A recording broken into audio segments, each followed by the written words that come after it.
Shemaine, over to you. Thanks, Chris. Yeah, so very excited to see the community joining us. Just want to give a shout out also to Cyber Risk Meetup if you're there, and also to the CXO tribe, who some of you have tuned in to really just pick the brains of the panel that we have here.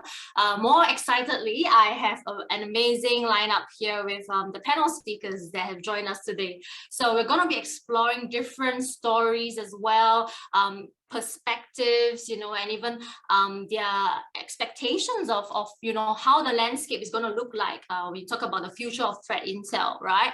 But before that, I think it's really good for us to just get to know our panelists a little bit. So if we can go one round, just a quick introduction, talk a bit about what you do on a day-to-day basis. A brief introduction will be really helpful. So we'll start off first with Edwin Tan, who heads up information security for Bank Julius Baer. Over to you, Edwin, if you can give a quick intro. Yep, sure. Thanks, Shemaine, and hi everyone. Really happy to be here today. So I'm with Julius Baer. So for those of you that are not familiar, we are a mid-sized boutique private bank. Obviously, we are subject to the same regulations that is applied across Singapore and all banks. My remit is covering information security for Asia. Obviously, I work very closely with my counterparts in Zurich as headquarters. But in terms of taking care of regulatory matters locally that tie to the cyber and information security topic, that's sitting with me and my team. Yeah, that's in a nutshell what I do. Excellent. Thanks, Edwin. And we have Nan Maguire, who's joined us from ABRDN. If you can give us a quick introduction. She heads up information security as well, privacy and resilience for APAC. So over to you, Nan. Thank you. Hi, everyone. Very much great to be here and looking forward to the session as well. So I'm Nan Maguire. I am the head of security, privacy and resilience for APAC for Aberdeen. So we're asset management firm globally. Obviously, in Asia, we have our Asia kind of center located in Singapore. We're covering 9 different markets.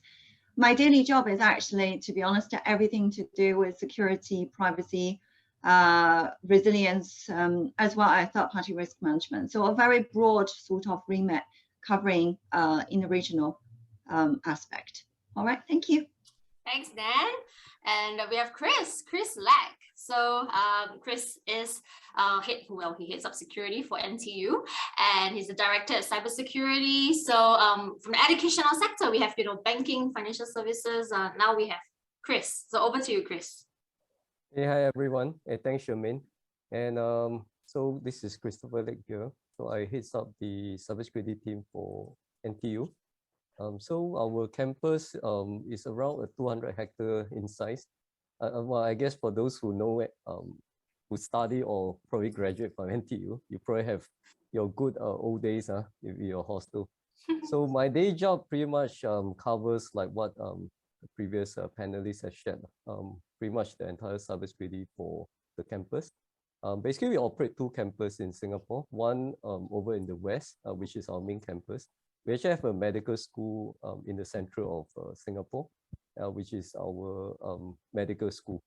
So pretty much what keeps us busy, because I always describe that we have people who stay here, who live here and study here. So pretty much all the interesting stuff that we get to see. Yeah. So yeah. Back to you, Shemaine. Thank you, Chris. Well, I've always got a soft spot for NTU because I'm an alumni as well. So yeah, very, very happy to have you on the panel today. And yeah, we have a good mix of not just people from Singapore. We have Ken, who's joining us from Japan. So Ken Mizoto, if you can do a quick introduction. Sure. Thank you for having me. My name is Ken with Rapid7. And if you're not familiar with Rapid7, we are a security solutions provider. We offer solutions across the entire spectrum, from assessment to detection and response to automation, to cloud security, as well as managed services offerings. There's about 2,700 actually growing employees around the globe. I'm based in Tokyo, but of course I support, we have offices in Singapore as well as all across India and Australia as as well. One of the things that I will mention is that I've had my experience goes over 20 years in technology. My background is in digital forensics and incident response. But one of the great things about Rapid7 in my day-to-day is getting to talk to customers about their specific problems, helping them understand how our technologies can fit into their security program to really help them reach their outcomes, not just to solve a specific point problem, but where you want to go from a program perspective. That's my job. Thanks, Ken. I'm sure there'll be lots of interesting stories from you later as well. Things we can learn from. So I just also want to give a shout out to the people tuning in. We have a lot of people from Australia. We have our Australian friends who have joined us too from Melbourne and Sydney. And I'm sure a number of you. So thanks for pinging us and telling us where you're listening in. Well, be prepared also with questions later on. We will have time for Q&A from the audience. So, if you have any questions, you can start thinking about it already. But for now, we're just going to kick it off. And, let's talk a bit about some of your current views, right, about the threat landscape, that it keeps evolving, a lot of things keeps changing naturally. So maybe if we can highlight some of the key changes that we have observed and the evolution of just threats over the years. What are some interesting observations that you have had that you think would be useful to share with us? So who wants to go first? I can go first if you're okay. Polite. Okay, Ken, you start. I end up answering this question a lot, which is why I raised my hand first. And there's so many ways to answer this question about the evolution of the landscape.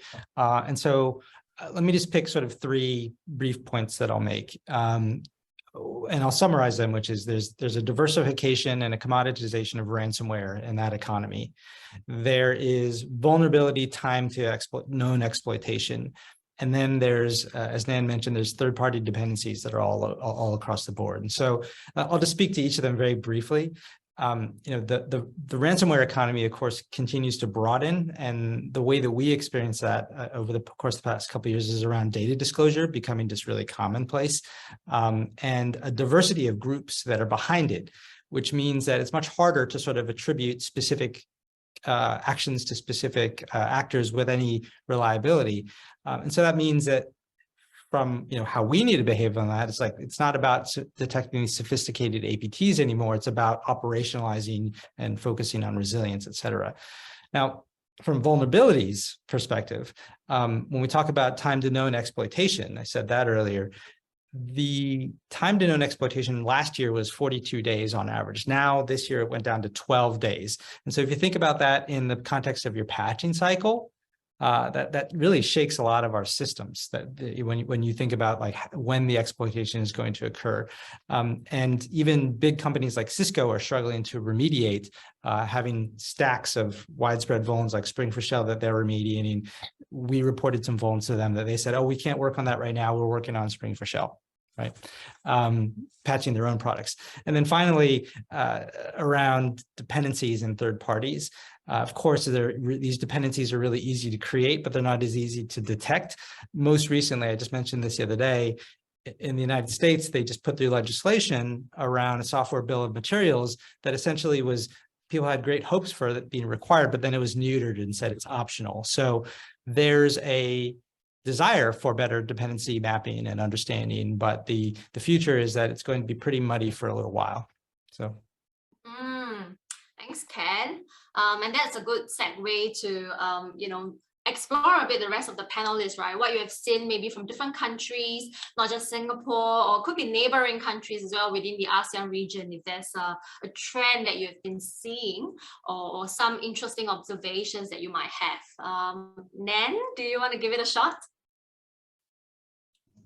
Sure, I knew you're gonna ask me. Anyway, it's fine. Yeah, I'm actually very much in sync with what Ken just mentioned, but I think coming from the finance sector, I sort of see it slightly differently in a way, not actually differently, but perhaps a different angle. So first of all, I definitely echo. I think ransomware as well as the third-party risk is definitely on the rise. So actually, most of the finance industry sort of sector players no longer were looking at third party. We're actually actively starting to look into the fourth party risks and so on and so forth, because the whole ecosystem is proven is so connected and so complex Not every single organization would have a very, I would say, a very mature view in terms of where the system or technology lies and who provides services. So that's the situation. People won't really understand where the risks are. So that's the first thing. A second thing is, I would say, not sure about you guys from finance perspective. We've still get a little bit tailwind of the COVID, the pandemic situation. So we still see and still experience, although not the height, but continue to experience phishing sort of issues. There are more and more phishing campaigns that we saw and we detect. It's actually really, really crazy, because at the start of the pandemic, and it went, it evolved really fast from very immature to very sophisticated, and it sort of take a dip down. And now we can actually see, although the sophistication level isn't increasing, the volume actually could be, I would say the volume stayed relatively consistent. And so from that perspective, obviously the hit rate is still really high. It's definitely nowhere near as we would want it to be in that sense. And I don't think it's just my company. I think overall as an industry, it's very consistent. Obviously phishing for a specific reason, could be for credential, could be for, you know, whatever other financial gain, but it is still a big problem. And my last, I would say, threat is not so much so a real, what Ken probably would consider a threat, but for me, the biggest trend or change we see and biggest sort of alert is actually as versus how fast the cyber landscape is actually evolving. We are significantly struggling with getting the right skilled resource to actually equip ourselves enough with the right people, right talent, right skill to have the capability to actually respond. I think that's one of the biggest issue, and it's not very widely spoken about. Everybody knows that there's a skill shortage, but not so much so to say, oh, it's actually now potentially part of the threat landscape, because you don't have people to help you to respond.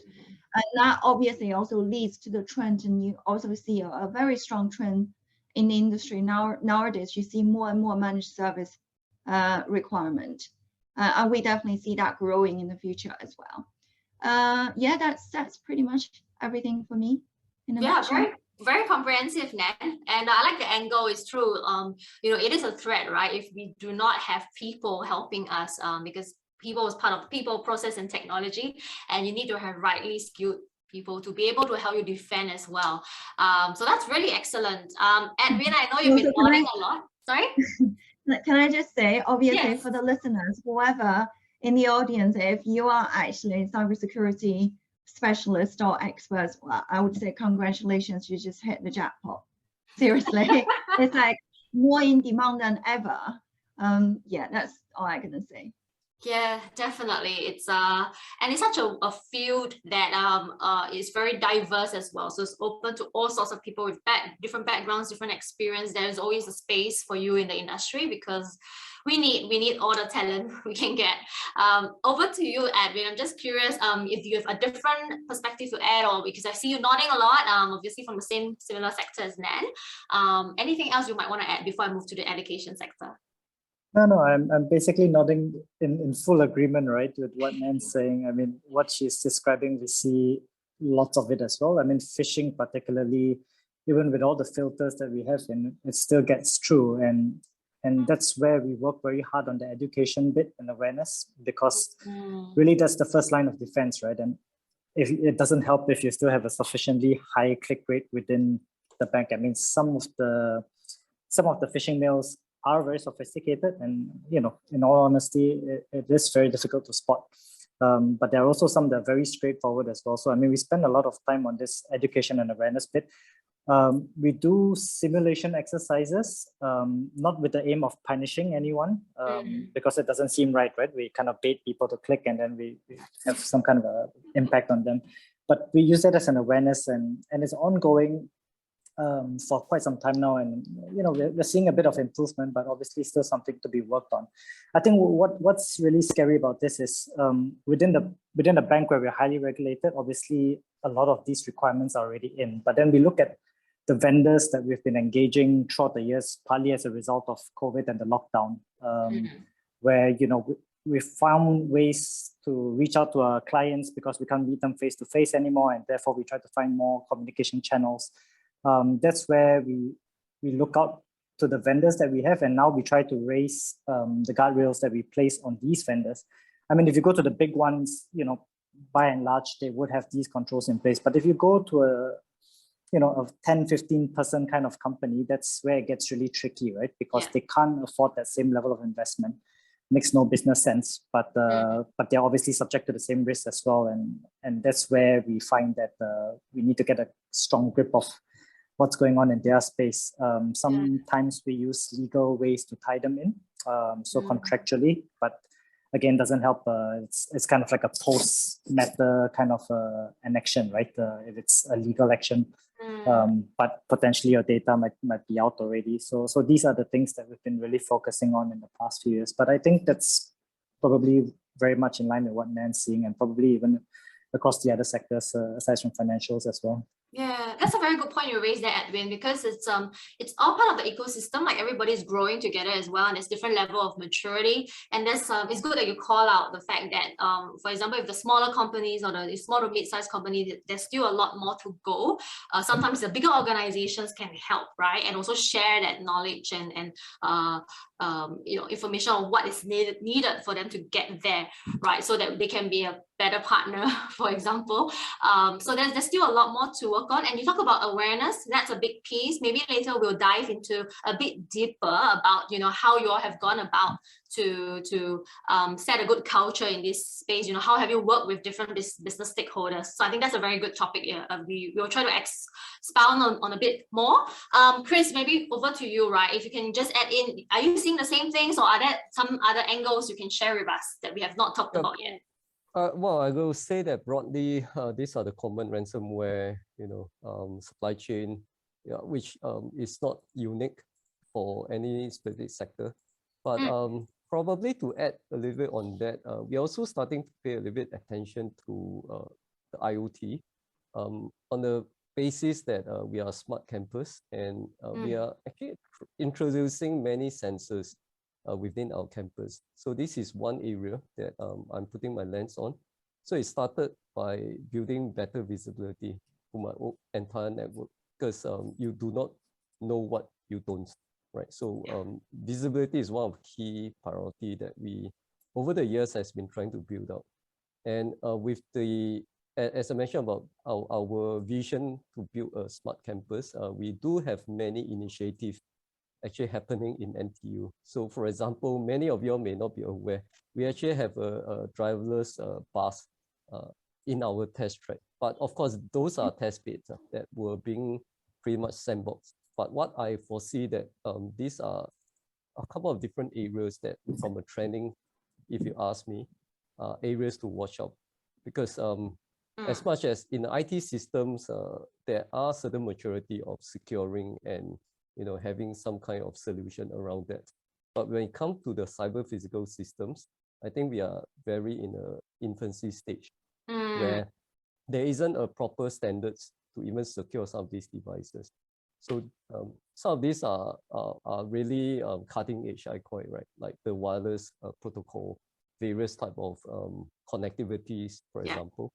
And as old as those very old technology that were used by, let's say, building management systems, right? So these are, I would say, areas that I would say from a trend that the hackers are trying to, leverage on such increased attack surface and leveraging on such weakness that it could become a point of entry.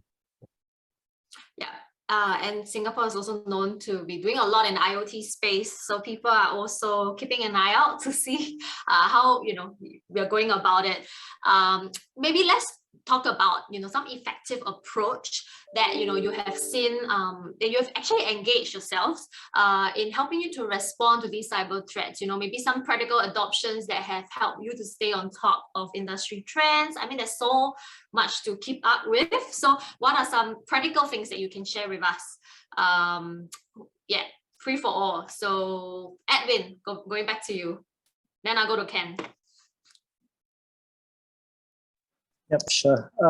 Yeah, I think, look, we are quite fortunate in the financial industry, right? Because it's so heavily regulated that we spend so much time and resources chasing after what HKMA, MAS is releasing almost on a monthly basis. MAS, for example, provides fintels all the time, I think every other 1 to 2 days, and just assessing the applicability to the bank and what we need to do in response. I mean, that already takes up a lot of resources. So in that sense, we are fortunate. A lot of it is driven by the regulator, but from a risk perspective as well, what we try to do is basically, on the end of the technical side, we try to do more red teaming exercises. We try to do cyber simulation exercises.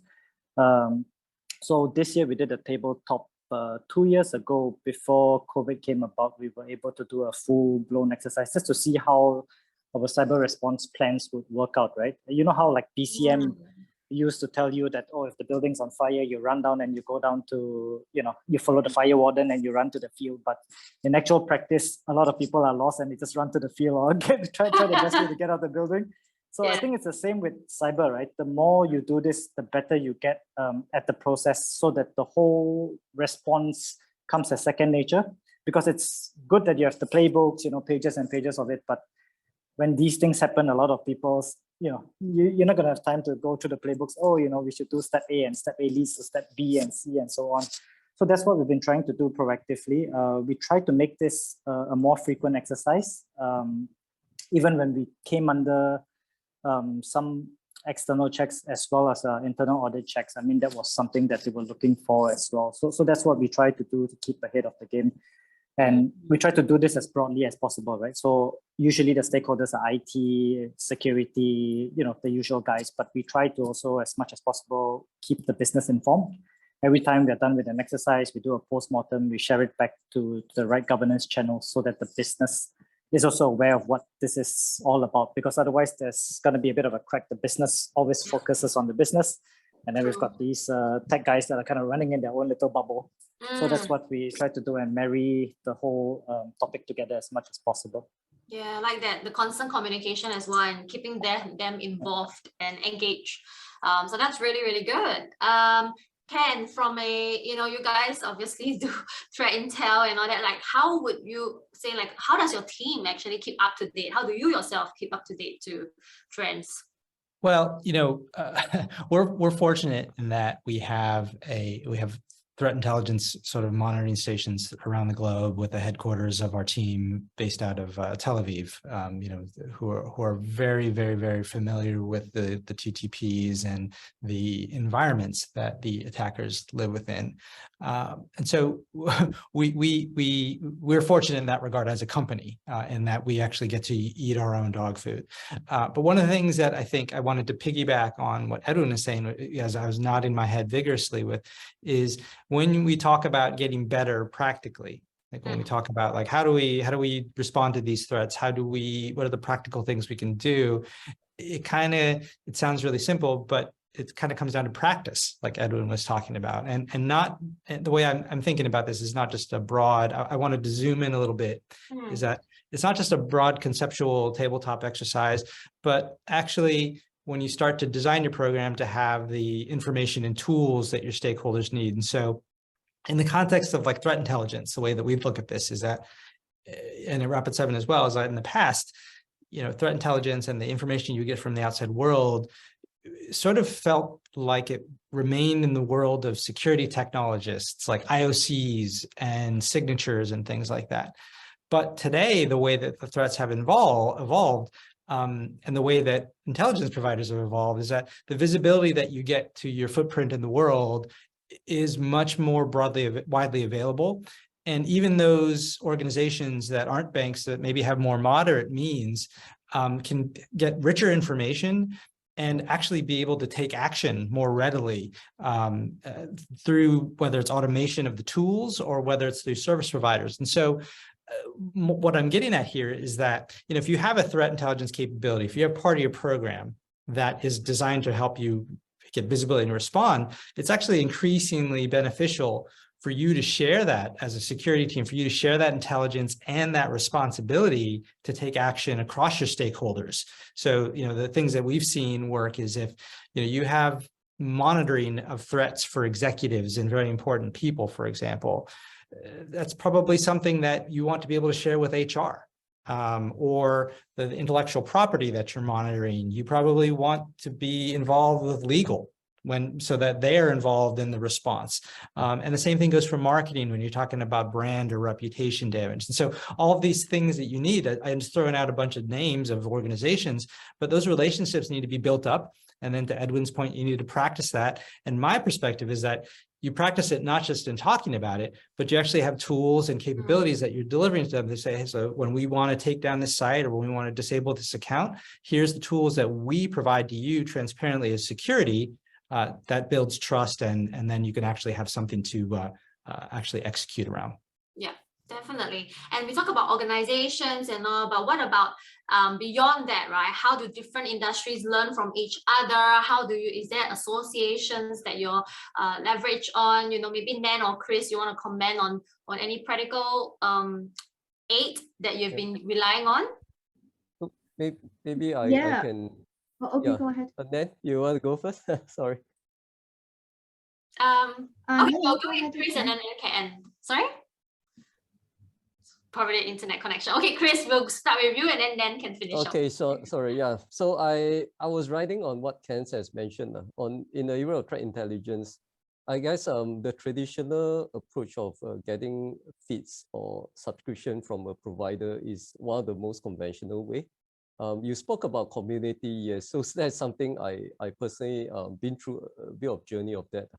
So if I have to explain that, so when I first came to the whole education sector, I kind of realized that, hey, actually within education sector, we are quite open in terms of, you know, sharing best practices among our peers within the different universities in Singapore. And probably you know some of them. So in fact, we actually formed our own WhatsApp group that we would time to time share some form of note sharings as well as some form of informal threat intelligence. So, okay, on the front of a more formalized one, NTU is also part of the FIRST, which is the Forum for Incident Response Team. So this is a very good forum with many national certs within that community that could have a lot of good sharing and you know, preempt of certain IOCs potentially. And there's also open source platform like the MIPS, which is I think the malware information sharing platform that is pretty much available as open source for potential users who are more advanced that could actually automate some of your IOCs that could be put onto this repository to be shared within the community. All right. Yep. Yes, I would just add on very much what Ken said just now, which I feel quite passionate about. I think this is actually also what Edwin mentioned as well. I think it's very important that you receive the threat intel, you utilize it, but it's also extremely important to make it relatable so you can actually tell other people and actually make sure you tell them and they listened, not just I tell you. It's very, very important. I know a lot of us, myself, you know, guilty as anything, would think, you know, we're the technical experts, you know, we only want to talk about cool stuff, right? But in reality, most of the people in our organization is not at the same level as us in terms of the technical understanding. They don't see risks the same as well. And you know, for me, you have to make sure your communication, your education, your awareness is actually relatable so that it get into them. Otherwise, it's just a moot point that you're making. It's just a waste of everyone's time. And when something happened and people will say, you will feel bad because you're like, well, I've told you so. And people say, well, didn't understand anything you said. So it's actually a very common problem. And some of us may say, you know, I'm not a very relatable person. I'd rather, you know, deal with the technical stats and stuff like that. That's fine. So take this as one of your, this is one of the career advice, I would say. take this as one of the personal challenge, but also think about you have a personal goal is to make sure that other people understand what you're talking about. Try to rehearse or basically revert the message back to your family, to your children, to your parents. If they get it, if they understand, they shouldn't be taking any random call starting with +65 just because ICA has found out their details, you know, at the border control. If my parents get it, then everybody that in my company should be able to get it as well. So I think it's a very, very, yeah, it does happen quite a lot. So I think it's very important. You can have very efficient education program, but how much people actually understood, how much people take in, it's a very different topic altogether. Yeah. Yeah, I like it. I really think like you guys did a fantastic job talking about the different spectrum, right? From using tools to looking at exchanging information with each other, the community, you know, what Chris has shared also, and then also like taking it down to think of how can you break it to family members and all. I think that's really practical. There are many different ways we can go about it. So thank you so much for sharing all your approaches. Now talking about like what's going on, you know, every time there's different attacks that comes, right, across the different industry sectors and all. But I want to focus a bit more about, you know, the stakeholders that you're dealing with, right, the business stakeholders. Obviously, that they will have different levels of understanding and awareness. So what's your approach in actually taking them on that journey to understand about threat intelligence? You know, how do they view cyber attacks? Do you think they've progressed with time as well? Or do you feel that there's still a lot more growth that they had to go through? And you know, what are some successful ways you've gone about it? Any stories to share?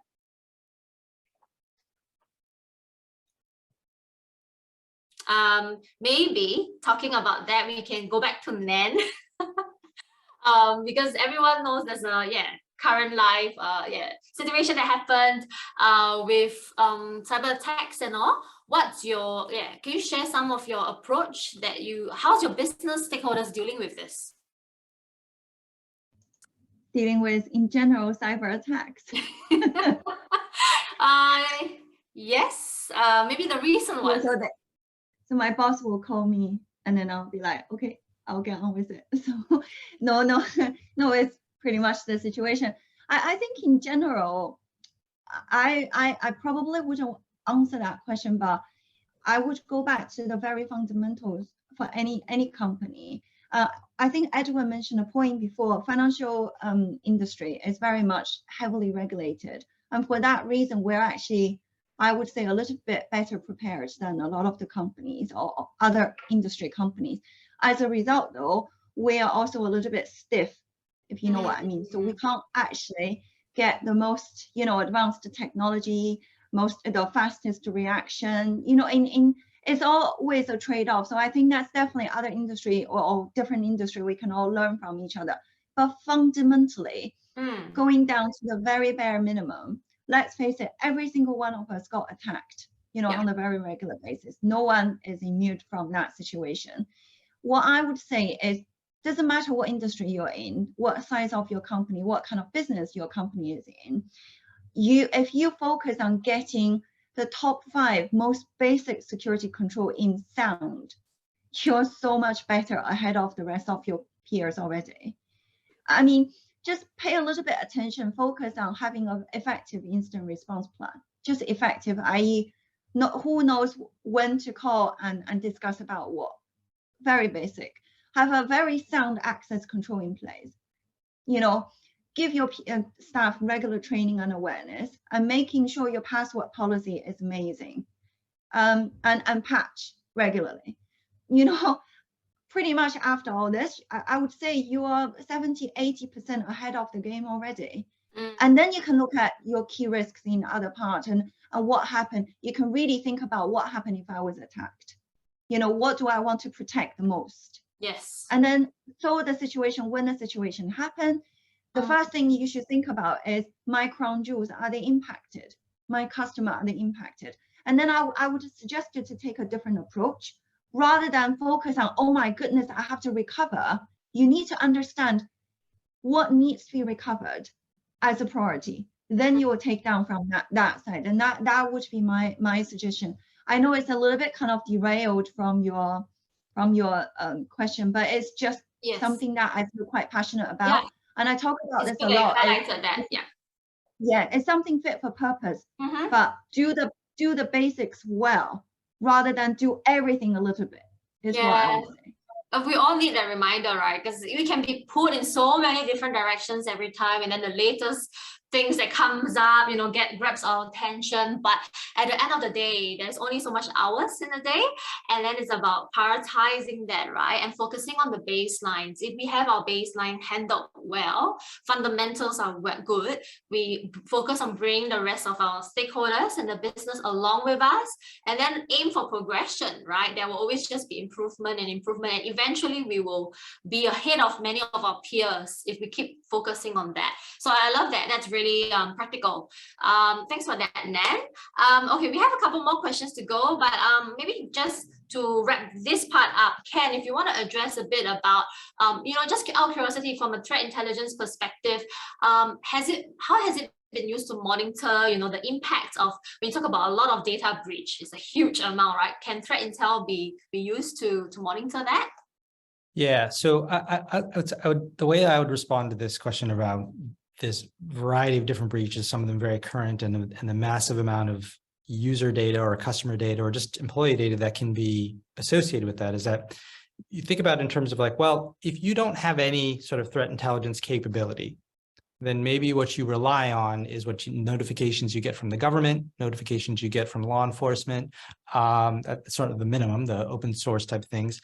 But then your source is also the news.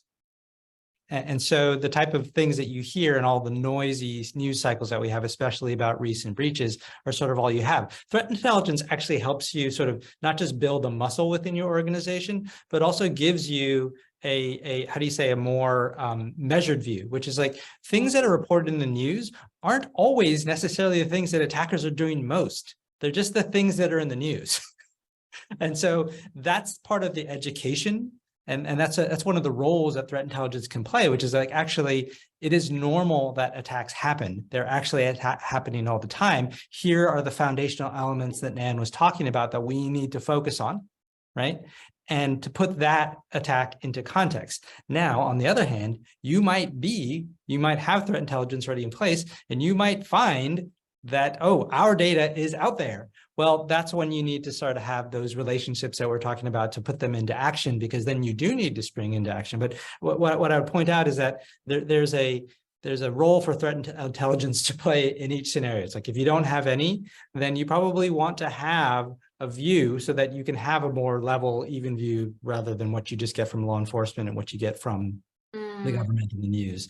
And then on the higher end of the spectrum, you want to make sure that you've operationalized the intelligence that you have through all the stakeholders so that they understand, through practice, not just in the emergency, but through practice, like, oh, this is that scenario that we've been through in a language that they understand. Because I love what Nan said about, like, yes, you told me that, I just didn't understand a word of it. It's like, well, we needed to practice that a little bit more, probably. So.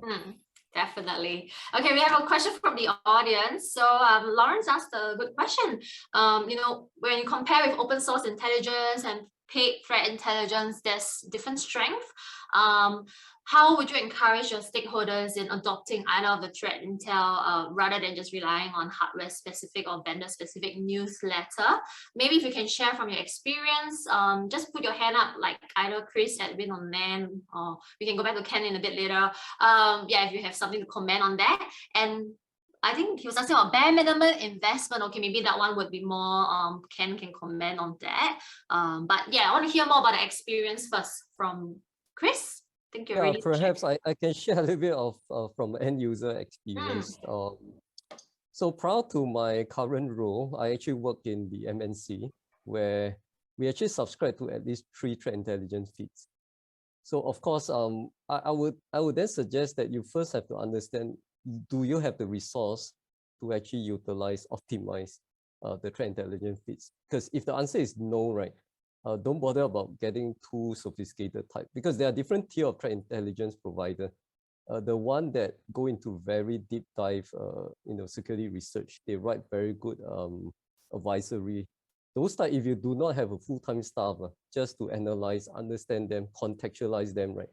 It's going to be too heavy, right? So if I have to switch to where I am, so we start really small. So we start to look at the more operational type of intelligence that we could, what I call quick win, is that we will look into things like the dark web, clawing, so that we know that there's any credential leak.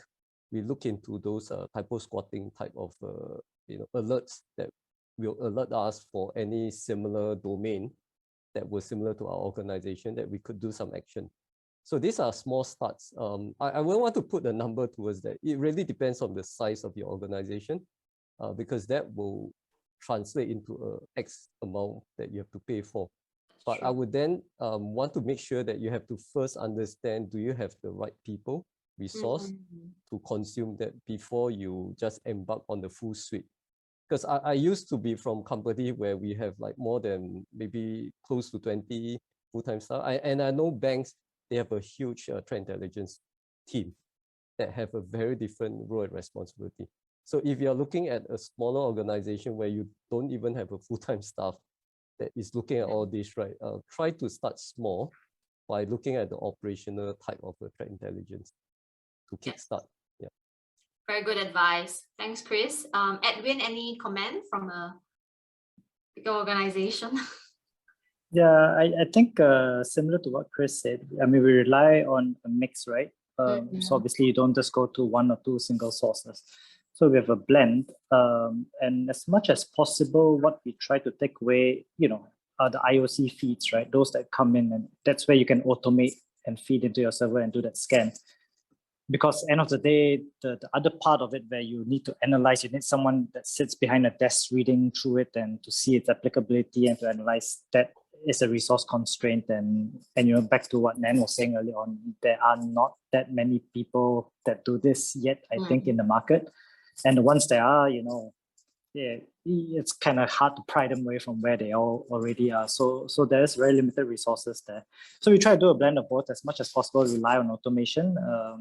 And then the rest of it, we do a lot of manual assessment. But what's also important is after you get that, along the entire chain of remediation and making sure someone patches it and whatnot and takes the right action, you need to make sure that that whole support line is there and ready to act on it.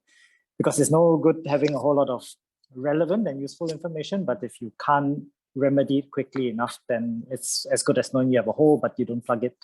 So that's what we really try to focus on, automation as much as possible, and the manual bits, it's really on a resource and best efforts basis. Sorry, I was trying to unmute my button, but okay, thanks. No, thanks for that. I think very wise and practical advice, and it's good recommendations. At the end of the day, it really depends on also the kind of, I like what you mentioned about whether it's the information consumable, right? Because if you subscribe yourself to so much noise, there's also the alert fatigues, and we also need to be careful with the time we have and the resources we have, and then find out what works best for your team. In terms of pricing wise, I know that different partners have different tiers, but Ken, I'm not sure about like if you can give a rough on average, how much investment would that look like for people generally? I am not in the commercial side of our business, so but what I will say is that you can spend as much as you want.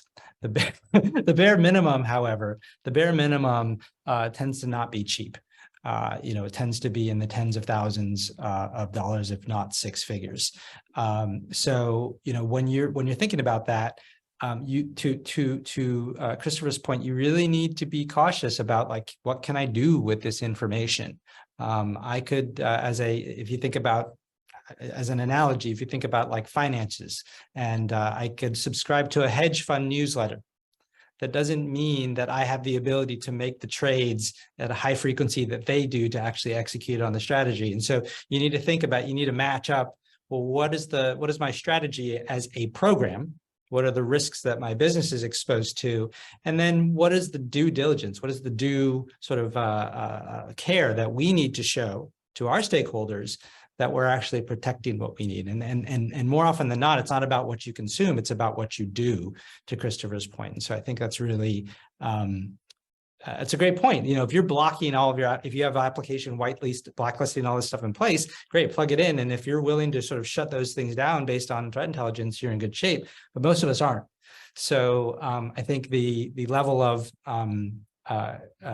noise that you're willing to tolerate, you're going to pay for that. That's sort of where the line gets drawn between open source and paid, is like, oh, you have open source, it's going to be noisy, but it's generally free. Yeah, and I think we should come up with some criteria on what the business needs and why you're even looking for threat intelligence, and then you can do comparisons, right? Benchmarking, maybe we need it at a minimal level first, you know, try out different, see what the industry has to offer, but benchmark against each other, and then from there you can make a at least more informed decision. But yeah, speak to peers, and you know, feel free to even reach out to people within the community, right, to find out more. Lawrence, you're asking quite a lot of good questions. I'm seeing more coming in. Okay, I do want to reserve a bit of time for the panel to address a part about security culture as well. So I will go to that in a bit, but maybe to close off this question, looks like Chris, Lawrence addressed a question directly to you about practical ways that you've adopted in your current or previous organizations. How do you actually, we talk about consuming it, how do you consume this threat intelligence? You know, in fact, I see through what Lawrence said, right? So Yara is just one example, because typically you could put Yara rule in different appliances, right? So this is one aspect of it. And having said, in fact, most of the security appliances, right, whether different brands, right, have some level of intelligence. So sometimes how you are using it is to also make a comparison between the subscribe feeds. So earlier on, Ken also mentioned about the noise and all this. So it takes a little bit of maturity. As I suggested, right, always start from something you can operationalize, call for action. And then this will, you know, kind of you get a yield back from your investment. And then that allows you to further justify for a bigger or different type of intelligence, because you have to show the results. So that would be something I want to suggest. Don't just jump into something that you can't even make an action out of it. Yeah. So I hope that addressed your question. Yeah. Thanks, Chris. And to the rest who are tuning in as well, don't worry, you still have time to quickly pop in some questions, probably just a few. So, all right, we'll move on to the next part about, you know, so I think it's good to hear some success stories about how you've gone about to build an overall healthy security culture within the organization. How did you even maybe use some of the threat intel feeds that's come in, or how do you just work with business stakeholders, right, or your executives that has still a far way to go in terms of understanding cyber? Any success stories to share? So let's see, should we start with Edwin or Nan? Any of you want to go first? Yeah, sure, happy to take a shot. Look, you know, the whole awareness thing we've done twofold, right? The broad-based ones with all the employees. So, you know, year on year, we do the information security refreshers, and we try to make it a bit more interactive these days, right? We used to, in the past, just roll out a bunch of questions where people would, you know, say A, B, C, or D and get on with it. But I think here we leverage off what we have from head office, and they've kind of invested in doing videos, you know, giving a bit of storyline to the whole picture, the scenario, and asking people how they would react and whatnot. So I think that part pulls people a bit more into the whole topic. Then obviously, then there's the management end of things, where we also try to transparently flesh out to them, right, as and when we have incidents, you know, what are the pain points, what the regulators expect of us. So a lot of that we bring up constantly to make sure that that awareness is in their minds as well. Because, you know, when you sit in management, so many topics, right, across an entire organization that draws their focus into, you know, there's fraud, there's risk, there's legal and whatnot. So to make sure that we also have a bit of a position in their minds, so we constantly do that communication. So that's worked out quite well for us. I think more and more people appreciate the topic of, you know, how phishing is a risk, you know, malware, third-party risk. So that's an ongoing process. We will try and keep it up, obviously, but that's how we're doing it from our end, just slowly over time. Thanks for sharing that, Edwin. Nan, over to you. I've got a very similar story as Edwin. It's definitely a journey, especially I would say for this part of the world. People are naturally more trusting and perhaps less paranoid than some of the Western world communities, I would say. But obviously for me, I think the key is you have to be very consistent with your message, but also persistent as well. So, you make sure you have the same message, but you have to not actually feel afraid to communicate that message in different formats, different kind of types of communication over and over and over again. Eventually people will get it. And one of the other thing I mentioned is try to simplify your message, get the key point across. You don't need to add on a lot of color because people get confused. Some people, they only take the first 5 seconds of the sentence. So get your key message across, crystal clear, no confusion. That for me actually works very effectively. Yeah, that's pretty much just be. And also one of the advice I would give, if you are working in a security function or doing a CISO type of role, please make sure that you try to be nice to people. And I don't mean that we're nasty, but just because we've seen so many horrible stories. I just meant trying to be as nice and as considerate as possible. That will really go a long way, because if people actually obviously don't believe what you say or they don't want to listen to you, you kind of failed already at that very initial point. So try to relate to people, try to put it in a way that they understand. And you put it in a very nice way too, Nan. But it's true, when we work with different people, sometimes there are people with big egos or different personalities, right, that you have to deal with. And it's about to build a healthy culture. Security leaders need to be good influencers as well. And to do that, I think someone mentioned earlier, I think is a big thing. Absolutely. I think influence is a key word, right? It's not to enforce, it's actually to influence, because only that would actually really change people's mindset, is what I would say. I think, just don't think yourself as a police for the company. You're not. Okay. If your company fail, you fail. There's no winner there. So all I can say. Yeah, we're all in it together. But that's really, really a good point. Thanks for sharing that, Nan, because you don't hear that mentioned often, or at least in that way. So that's good having you address that. Yes. And Chris, back to you, Nan. Just want to say that was needful. Chris, I've seen a lot of the videos that you've worked on that's really creative and very engaging because it's a different crowd that you also have to be mindful for, university students and all, and then you have to speak at their level and their language. So can you share about what inspired you to go about building security culture in a different manner? Sure. Well, I guess again, a little bit of a journey that we want to share. But key fact is that we know that collaboration is key. Teamwork is essential, because traditionally, cybersecurity folks are very logical bunch of people. We are geeks, right? We are known to be, very logical analytics. So we actually have partnered with our learning and digital media team to come up with a series of in-house videos that we have created over a period of time. So there are a couple of modules.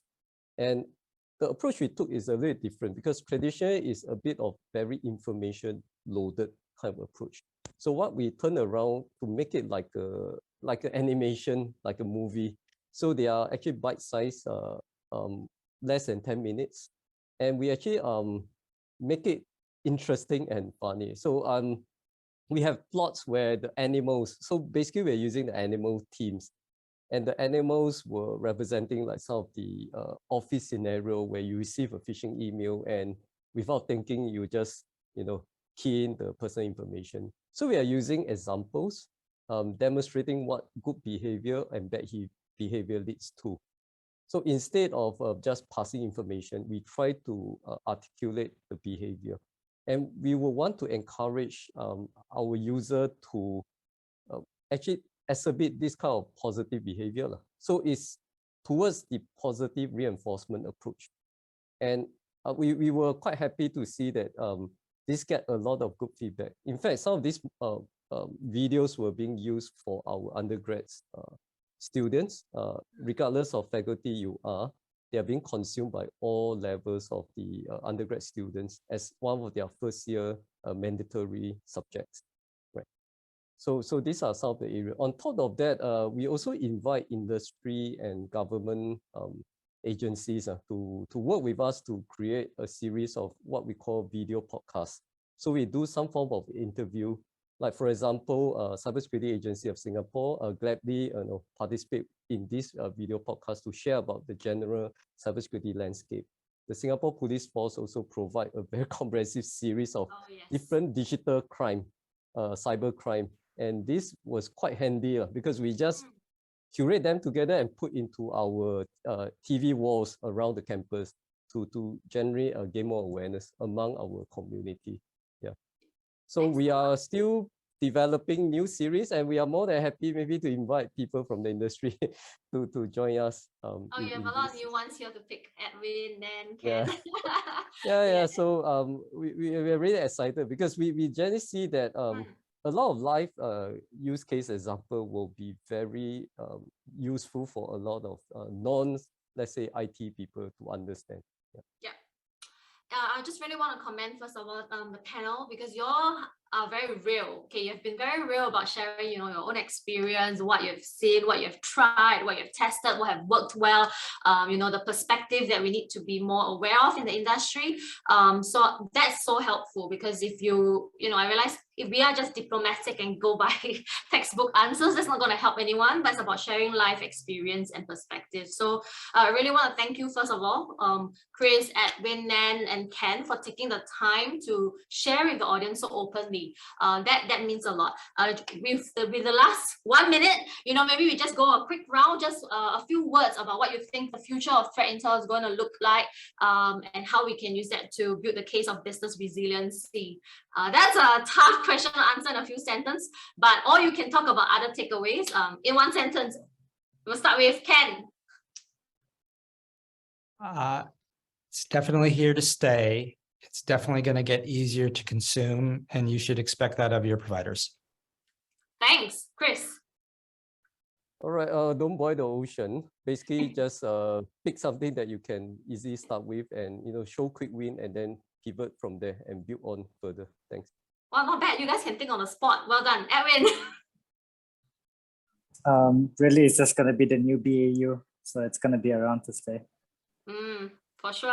Good one, Edwin. Then Find something that is fit for purpose for you, and know your staff, know the strengths and weakness. Oh, love that. All right, with that, we've come to the end of the session. Thank you, everybody, for tuning in. Thank you, panelists. Thank you, community sponsor. And thank you, host, Chris. We hope to see you at the next one. So take care, everybody, in the meantime.